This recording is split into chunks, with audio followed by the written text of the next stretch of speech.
Hello students, welcome to Swavlambi. Today is our 27th lecture of complete quantitative aptitude series and 7th lecture of average. In previous lecture, we have discussed basic problems related with averages, level 1 problems. In today's lecture, we will discuss problems based on cricket matches. Now let's start. Our first question is, in the first 10 overs of a cricket game, the run rate was only 3.2. ठीक है, जो run rate होती है ये होती है कि हर over में कितने रन बने। ठीक है, औसत रन जो हर ओवर में बने हैं उसे हम बोलेंगे रन रेट। ठीक है, what should be the run rate in the remaining 40 overs to reach target of 282 runs. ठीक है, 50 ओवर का मैच होता है हमारा। ठीक है, उसमें से फर्स्ट 10 ओवर कंप्लीट हो गए और उसमें जो रन रेट थी वो 3.2 थी, यानी कि average.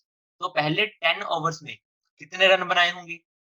10 number of overs into उसकी एवरेज यानी कि रन रेट। ठीक है, तो टोटल हमने 32 रन बना लिए पहले 10 ओवर में। ठीक है, बोलता कि नेक्स्ट 40 ओवर्स में कितने रन बनाए, ताकि किस रन रेट से रन बनाए, ताकि जो हमारा टारगेट है 282 बन जाए। ठीक है, टारगेट क्या रखना है हमें? 282।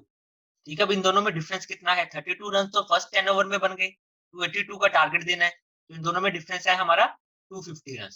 यानी कि हमें 40 ओवर्स में कितने रन बनाने पड़ेंगे? 250। 40 ओवर्स में 250 रन बनाने पड़ेंगे, तो एवरेज क्या होगी? यानी कि रन रेट 250 अपॉन 40। ठीक है, ये हम इसको सोल्व कर लेंगे, तो ये हमारा आ जाएगा 6.25। तो हमें कितनी रन रेट चाहिए? 6.25, यानी कि हमारा ए ऑप्शन आंसर आ जाएगा। ठीक है, रन रेट का मतलब हर ओवर में कितने रन बनाने हैं, यानी कि हर ओवर 6.25 रन बनाएंगे, तब जाके हमारा 282 का टारगेट कंप्लीट हो जाएगा। ठीक है, नेक्स्ट क्वेश्चन है हमारा, the average number of runs scored by A in last 10 matches is 45। ठीक है, जो ए है उसने आखिरी 10 मैचेस में 45 की एवरेज से औसत से रन बनाए हैं। ठीक है, 10 मैचेस में जो उसने रन बनाए हैं वो है उसकी एवरेज, जो रन्स है वो है हमारे 45। ठीक है, in the last 15 matches B scored runs at an average of 30, और बी ने, ये ए का है हमारा। ठीक है, बी ने 15 मैचेस में एवरेज रन जो बनाए हैं वो है 30, ये बी के है। ठीक है, what is the average score by both. अब दोनों ने मिलके कितनी एवरेज से रन बनाए हैं वो हमें निकालना है। ठीक है, दोनों ने मिलके किस औसत से रन बनाए हैं, तो ये किसका कंसेप्ट लगेगा यहाँ पे? हमारा वेटेड एवरेज का। ठीक है, हमने डिस्कस किया था कंसेप्ट लेक्चर में। देखो, इसमें वेटेड एवरेज में जो ये 10 एंड 15 है ये मैचेस है। ठीक है, यानी कि ये क्या है? हमारे वेट्स। हमें निकालने तो रन स्कोर की एवरेज है ना, तो ये हमारे क्या है? वेट्स। और हमने डिस्कस किया था एवरेज के कंसेप्ट लेक्चर में कि वेट की हमें क्या चाहिए होती है? सिर्फ रेशो।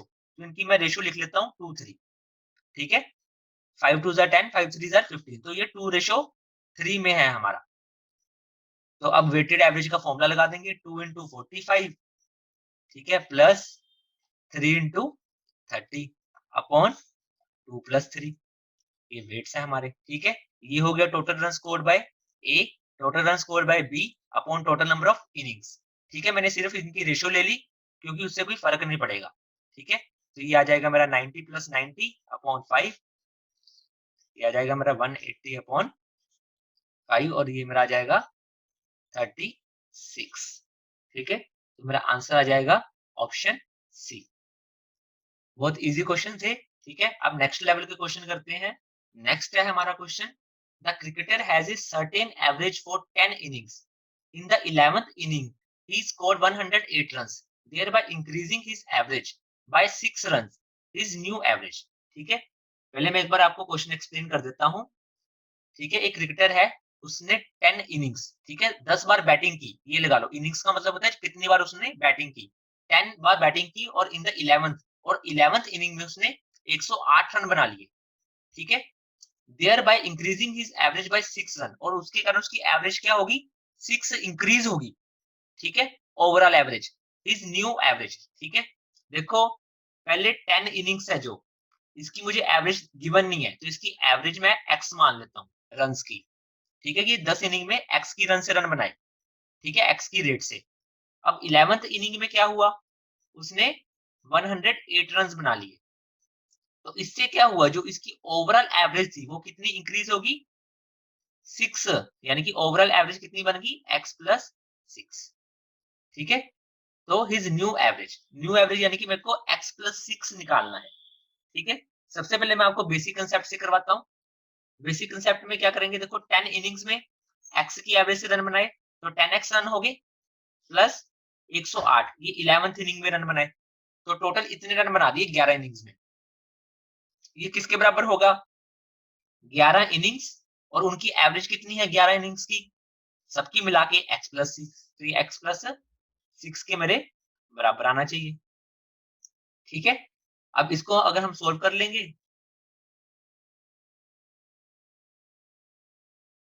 ठीक है, हमारी x की वैल्यू क्या आ गई, 42, यानी कि 10th इनिंग तक उसकी एवरेज कितनी थी, 42।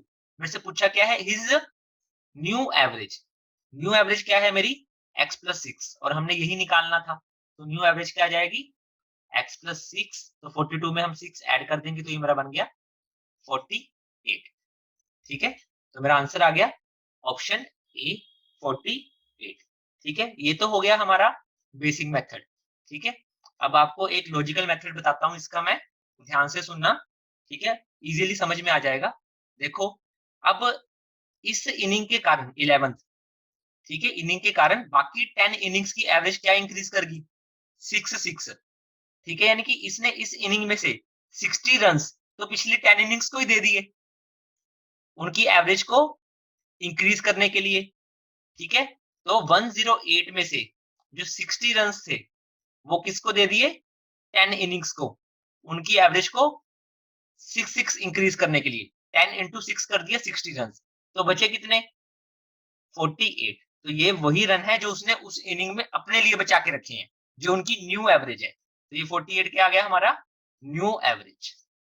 ठीक है, तो देखो आपने, अगर हम लॉजिकली करें तो हमारा क्वेश्चन कितना कम हो जाता है। ठीक है, कैलकुलेशन बिल्कुल रिड्यूस होगी, और ये चीज आप विदाउट पेन भी कर सकते हो। ठीक है, नेक्स्ट चलते हैं। नेक्स्ट हमारा क्वेश्चन है, the average of runs off A cricket player of 10 innings was 32। ठीक है, 10 इनिंग्स में 32 की एवरेज से रन बनाए हैं। How many runs must he make in his next inning so as to increase his average by run by 4। कहता अगली inning में वो कितने रन बनाए ताकि उसकी जो ओवरऑल औसत है वो 4 बढ़ जाए। ठीक है, अब देखो 10 इनिंग्स की मेरे को एवरेज दे रखी है, कितनी दे रखी है, 32। ठीक है, कहता 11th इनिंग में कितने रन बनाए ताकि जो ओवरऑल एवरेज है इसकी, ठीक है, वो कितनी हो जाए, इंक्रीज बाय 4 रन, 4 प्लस हो जाए, यानी कि 36 हो जाए। ठीक है, 32 में 4 ऐड कर दिए, 36 हो जाए। अब सबसे पहले मैं बेसिक मेथड से करता हूं।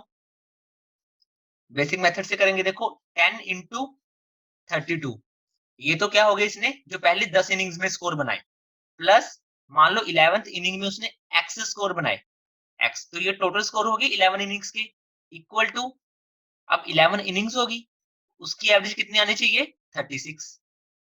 तो ये मेरा आंसर आ जाएगा। ठीक है, इसको मैं सोल्व कर लेता हूं, तो मेरा आंसर आ गया 76, जो मेरा सी ऑप्शन है।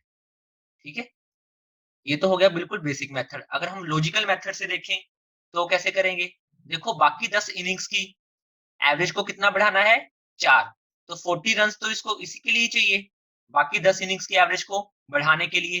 ठीक है, और बढ़ा के एवरेज हो कितनी जाएगी, 32 प्लस 4 36, और 36 उसको अपने लिए चाहिए होंगे, तो इसमें हम 36 ऐड कर देंगे। 36 ये 11th इनिंग खुद के लिए अपनी एवरेज 36 बनाए रखने के लिए 40 बाकियों में बांट दिए, 10 इनिंग्स में हर को 4-4। ठीक है, तो टोटल उसने कितने रन बनाए, 76। ठीक है, 76। नेक्स्ट चलते हैं। नेक्स्ट है हमारा question, the cricketer whose bowling average. ठीक है, बॉलिंग एवरेज क्या होता है हमारी, पर विकेट, कि एक विकेट लेने के लिए उसने कितने रन खर्च किए। ठीक है, अगर मान लो कोई पर्सन है वो 5 विकेट्स ले लेता है और 50 रन खर्च करता है उसमें, ठीक है, 5 विकेट्स लेने में 50 रन दे देता है, तो उसकी एवरेज क्या आ गई, 10 रन पर विकेट, कि 10 रन देके उसने एक विकेट ली है। ठीक है, बॉलिंग एवरेज का मतलब ये होता है। The cricketer whose bowling averages 12.4 runs per wicket takes 5 wicket for 26 run. ठीक है, बॉलिंग एवरेज पहले कितनी थी, बॉलिंग जो एवरेज है वो उसकी थी पहले 12.4 रन। ठीक है, फिर उसके बाद एक मैच में उसने क्या किया, 5 विकेट्स ले ली 26 रन देके सिर्फ। ठीक है, तो यानी कि अपनी एवरेज से अच्छा परफॉर्म किया है। ठीक है, क्योंकि देखो अगर मैं 26 को 5 से डिवाइड करूंगा 5 पॉइंट समथिंग आएगा। ठीक है, 5.20, तो वो इससे बहुत अच्छा परफॉर्म किया है। Thereby decrease his average, तो उसके कारण उसकी पूरी ओवरेज औसत कितनी कम होगी, 0.4, यानी कि इन दोनों को इंक्लूड करके उसकी एवरेज कितनी बन गई, 12। 12.4 में से मैंने 0.4 माइनस कर दिया तो 12 आ गया। The number of wickets taken by him till the last match, इस मैच से पहले यानी कि जब ये एवरेज 12.4 थी तो उसने कितनी विकेट्स ली थी। ठीक है, तो इस क्वेश्चन को सबसे पहले हम बिल्कुल बेसिक मेथड से करेंगे। बेसिक मेथड में हम क्या करेंगे, देखो पहले 12.4 रन देके विकेट्स लेता था पर विकेट, तो मान लो पहले उसने एक्स विकेट्स ली थी, तो ये क्या हो गया, टोटल स्कोर्स हो गए। ठीक है, जो उसको पड़े हैं 12.4 इंटू एक्स, ये नंबर ऑफ विकेट्स, और हर विकेट लेने में कितने रन खर्च किए, तो टोटल रन खर्च किए आगे। ठीक है, प्लस 26, क्योंकि इस इनिंग में इसने 26 रन दिए, तो इसको इंक्लूड करके अब टोटल कितने रन खर्च किए, ये किसके बराबर आना चाहिए। अब पहले विकेट्स एक्स थी, अब नई विकेट्स कितनी हो जाएंगी, एक्स प्लस 5। ठीक है, न्यू विकेट्स होगी, इसको हम न्यू एवरेज से मल्टीप्लाई कर देंगे 12, तो ये न्यू रन जो उसने खर्च किए, तो ये दोनों सेम होने चाहिए। ठीक है, ये इस इनिंग से पहले जो रन थे उसमें इस इनिंग के रन ऐड कर दिए, ये टोटल विकेट्स होगी क्योंकि 5 विकेट और ले ली और नई एवरेज से मल्टीप्लाई कर दिया। ठीक है, तो दोनों तरफ हमारे पास रन आ गए, तो इसको हम सोल्व कर लेते हैं।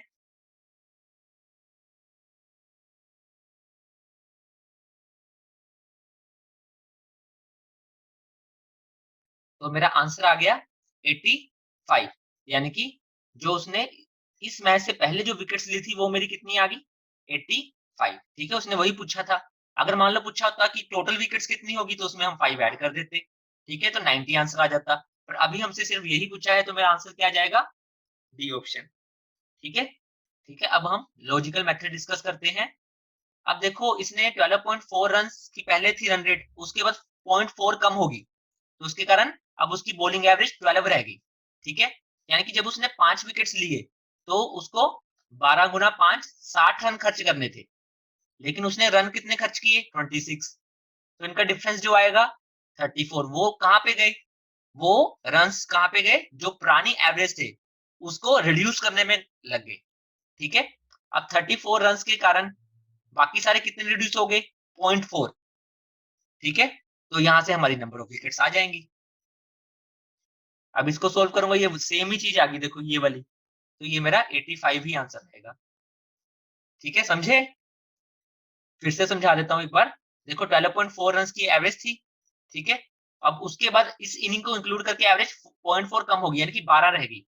ठीक है, अब उसने 5 विकेट लिए, यानी कि 60 रन खर्च करने पड़ते अगर सब कुछ मेंटेन रखना था। ठीक है, लेकिन उसने 60 रन नहीं खर्च किए, सिर्फ 26 किए, यानी कि 34 रन बच गए। ये 34 रन बचने के कारण बाकी जो विकेट्स हैं उनकी एवरेज क्या होगी, 0.4 डाउन होगी। ठीक है, यानी कि हर विकेट से 0.4 स्कोर कम हो गया। अब ये कितनी विकेट्स होंगी, टोटल रन जितने मिले हर से 0.4 गया, तो इनको डिवाइड कर दूंगा तो नंबर ऑफ विकेट्स आ जाएंगी। ठीक है, ये समझो कि टोटल 34 रन निकालने हैं, हर विकेट से 0.4 रन निकलेंगे, टोटल विकेट्स एक्स है, तो यहाँ से एक्स की वैल्यू निकालनी है। ठीक है, तो 0.4 इधर डिवाइड हो जाएगा तो हमारा आंसर 85 आ जाएगा। ठीक है, अब नेक्स्ट क्वेश्चन करते हैं, ये हमारा लास्ट क्वेश्चन है आज का। ठीक है, the batting average of 30 innings of A cricket player is 40 run. ठीक है, बैटिंग एवरेज दे रखी है 30 इनिंग्स की। ठीक है, कितने हैं, 40 रन। ठीक है, his highest score exceed his lowest score bye 100 run. ठीक है, हाईएस्ट स्कोर जो उससे सबसे ज्यादा स्कोर बनाया है, लोएस्ट जो सबसे कम, कहता है जो सबसे ज्यादा और सबसे कम स्कोर है उनके बीच में 100 रन का डिफरेंस है। ठीक है, हम मान लेते हैं कि उसके हाईएस्ट स्कोर एक्स है और लोएस्ट स्कोर वाई है, तो एक्स माइनस वाई हमारे पास कितना गिवन है, 100।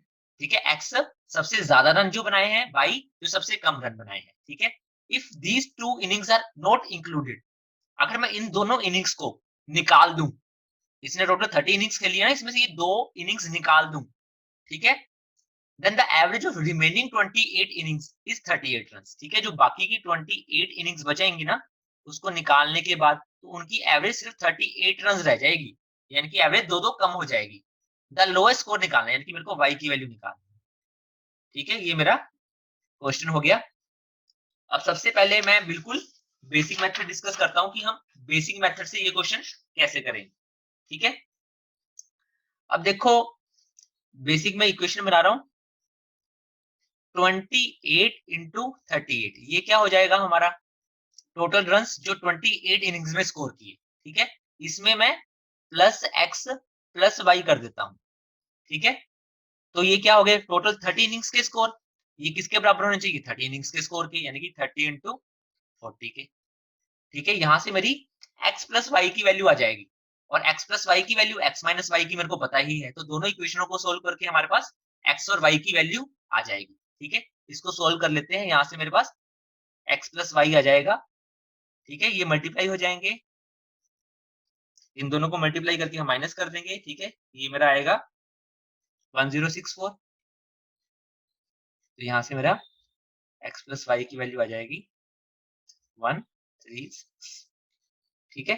अब मेरे पास x प्लस वाई आ गया और x माइनस वाई आ गया, ठीक है। अगर ऐसी सिचुएशन हो, अगर हमें x निकालना हो, तो दोनों इक्वेशनों को ऐड करूंगा तो y y कैंसिल आउट हो जाएगा, ठीक है, और 2x आ जाएगा, तो इन दोनों को ऐड करके 2 से डिवाइड करना पड़ेगा, ठीक है, तो 100 प्लस 136 डिवाइडेड बाय 2, ठीक है, 236 डिवाइडेड बाय 2, ये मेरा आंसर आ जाएगा 180।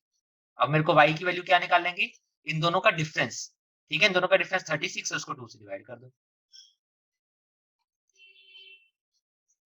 ठीक है। अब पूछा क्या है मेरे से, सिर्फ ये पूछा है, तो सिर्फ सिर्फ मैं ये भी निकाल सकता था, ठीक है, तो आंसर मेरा आ जाएगा ऑप्शन बी, ठीक है,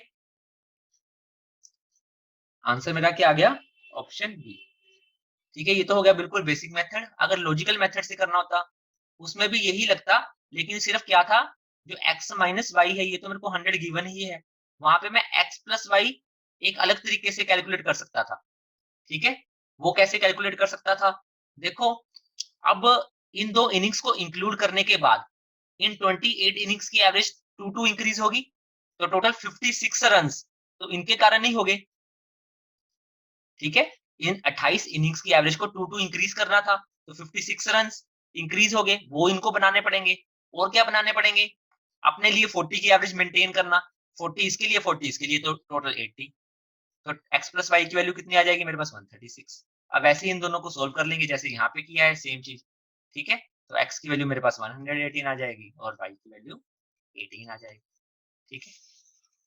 तो आज हमने कंप्लीट क्रिकेट के ऑलमोस्ट सभी टाइप के क्वेश्चन कवर कर लिए, ठीक है, और मैंने आपको दोनों बेसिक मेथड और लॉजिकल मेथड से करवाया है, ठीक है। That's all for today, thank you students for watching this video. If you like our video please hit the like button and share it with your friends. In the next lecture, we will discuss problems based on family members, family ages. Thank you, students.